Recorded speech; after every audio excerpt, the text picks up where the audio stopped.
Patreon.com/the Walk-Off Podcast. $4 a month gets you in there. Starting pitcher number 5. You touched on it right off the top of the show here.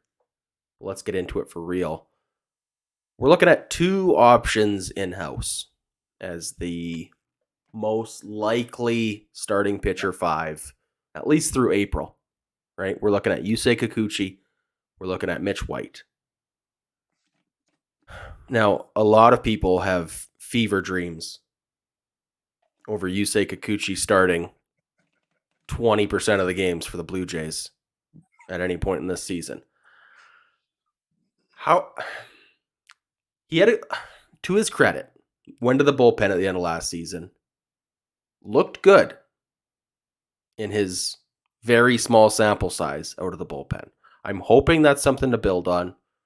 I'm not a Yusei Kikuchi believer, but personally, I hate even saying this, I think he's our best option at starting pitcher 5. Now, I want to hear your thoughts on this. I know a lot of people are believers that Mitch White is going to get that job. I just don't see where that what that's based on. I'm looking at his numbers, his time with the Dodgers, his time with the Jays last year, his career numbers. None of them are tickling my toes. How do you feel about with the taste of nuts and honey? How are you feeling about Mitch White, Yusei Kikuchi, in the starting pitcher number 5, assuming there's no one else brought in over the next, 3 months now? One thing I would say right off the bat is you talk about that 20%. I don't think either one of these guys get 20% of this. I think the Blue Jays are looking to buy time until either Ryu or Tiedemann comes back. I think they're looking at in-house. Again, talk about in-house, because a lot of Blue Jay fans, myself included, Johnny Cueto, there's a lot of guys out there you could have wanted as your number 5 starter. I feel like the Blue Jays think that their 5 starter is in-house. And what I'm about to say is not for the faint of heart. And this might light up the comment sections about how stupid I am, but I am asking the Blue Jay fans, because right now so many of them have a period at the end of the sentence. Mitch White sucks and a period. I am asking Blue Jay fans, put that comma and let's wait. Not a period, comma, and let's wait. And I say that, first of all, the eye test, my God, I thought he had horrible luck. You talk about Bo's errors. Bo screwed this guy over a few times. But anyway, I thought Mitch White had some bad luck when it comes to his numbers. But when the Blue Jays acquired Mitch White, Ross Atkins said that they see about 2 or 3 tweaks that they think Pete Walker can help him with in the offseason and spring training that would make him their next Ross Stripling. That's the only thing the Blue Jay fan base would agree on, Adam Mack, is that if there was an unsung hero last season, it was Ross Stripling. So what if Atkins is right about that and the next Ross Stripling just walked in the door? Isn't that going to change your mind about Mitch White? Yeah, and look, I bought into that when we traded for Mitch White, was that, yeah, look what we did with Ross Stripling. I think oh man, the way our collective vision of how prospects and young players come into the league is skewed by being spoiled by the likes of Alek Manoah and Bo Bichette and Vladdy Guerrero. But for every Alek Manoah, there is a Nate Pearson. For every Bo Bichette, there is a Jared Kelenic. For every Ross Stripling, there are countless Mitch Whites who... I heard this. I watched this horror movie before with Yusei Kikuchi. Look, this is a guy with tools, and we think we can make some tweaks on. And all of a sudden, he's going to be a sub-3 ERA guy. Like, we like the potential of 1 or 2 assets of his, and if we can just drastically improve 3 other areas, we'll be good. I'm not sold on Mitch White. No, you're right.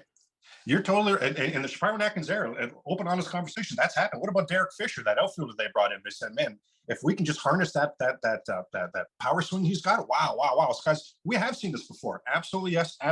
All I'm asking, Adam, is to take that period away and put the comma. We may, as it plays out, we may need to go ahead and put the period in this. If this guy sucks and it's not, I'm just not there right now. I'm not ready to move off of it. And again, I think the big thing in Blue Jay land right now is I don't think they're looking for a 5th starter for 2023. I think they're looking for a placeholder until they see, well, can Ryu be our guy down the stretch? And when is Ricky Tiedemann going to Alek Manoah this situation, which is kicked down the door to them? When they brought up Alek Manoah a few years ago, that was never the plan to have Alek Manoah at the big league level. But he showed in spring training, hey, just so you guys know, I'm major league ready right now. went down to the minors and said, just so you guys know, just so you guys know, I'm major league ready right now. He kicked it. He didn't knock on that major league door. He kicked down that major league door. And I could totally see Ricky Tiedemann with this new, what did he come out of? The pitching factory, this new thing that the Jays have. Yeah, the pitching lab. He'll be the pitching lab. He'll be the first real successful pitcher to come out of that. And I think that's sooner rather than later. So if it is Kikuchi or White, all I'm saying is I think it's them for a very small period of time. And at the beginning of the season, because of how the off days and everything like that work, you can go a couple of weeks without even needing a fifth starter, by the way. I don't know if the Blue Jays will go that road. I'm just saying that's something you could do.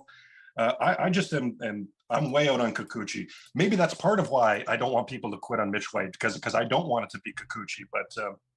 But yeah, as I said, I think they're just biding time to see what Ryu can give them and what Ricky T can give them.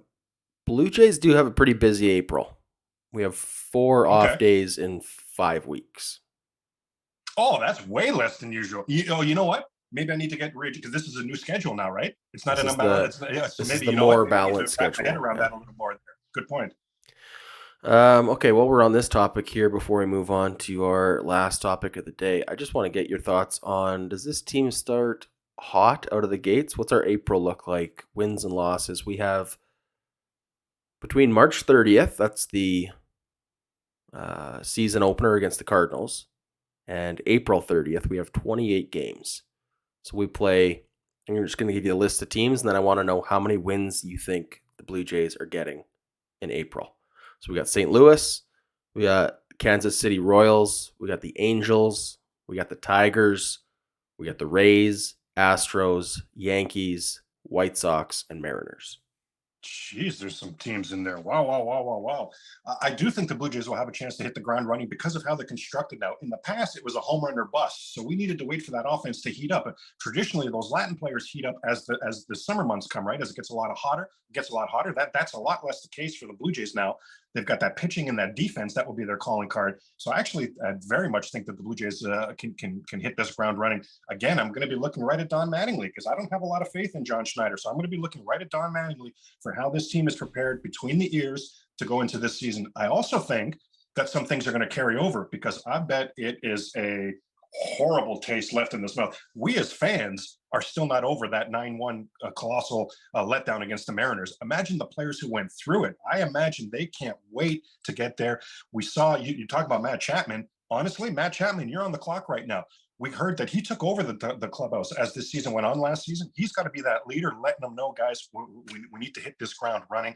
Want to make sure we're a playoff team. There's no doubt we should be a World Series contender. And the whole idea in baseball right now is all you need to do is qualify for the postseason. Then it's up for grabs. It's as up for grabs as it's ever been. So you just need to qualify for that postseason. But man, there's a lot. You're talking about the American League East. The American League East is not going to sit around and wait for the Toronto Blue Jays to get their act together. So I think this team will understand that. Mattingly, Chapman, that leadership on that team will have them ready to go. And pitching and defense, yes, please. I absolutely think the Blue Jays will get off to a good start. The schedule makers haven't done them any favors. You mentioned Tampa in there. You mentioned Houston in there. You mentioned the Yankees in there. Like, you mentioned some top dogs in there right out the St. Louis. You mentioned some top dogs in there right out the gate. But I still think the Blue Jays will do well. Well, new look Blue Jays, they're going to be looking to set the narrative, I think, early this season. So, like you said, coming out the gates hot, I think pressure on them to do that.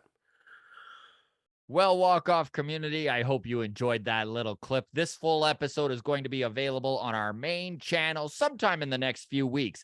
However, if you can't wait for that, you can get the full episode right now available on our Patreon. That's patreon.com/the Walk Off Podcast.